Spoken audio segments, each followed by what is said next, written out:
So we are 10 months post-op, 2,800 grafts to this whole frontal half section. We did FUE. We will show you, or you'll be able to see the befores as well, but I want to show you the after.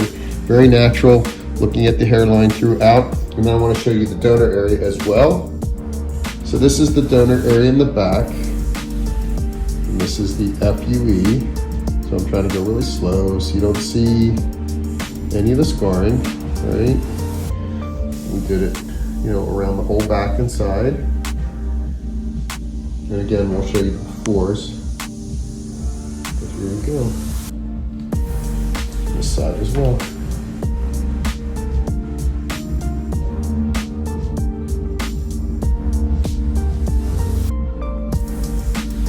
Beautiful.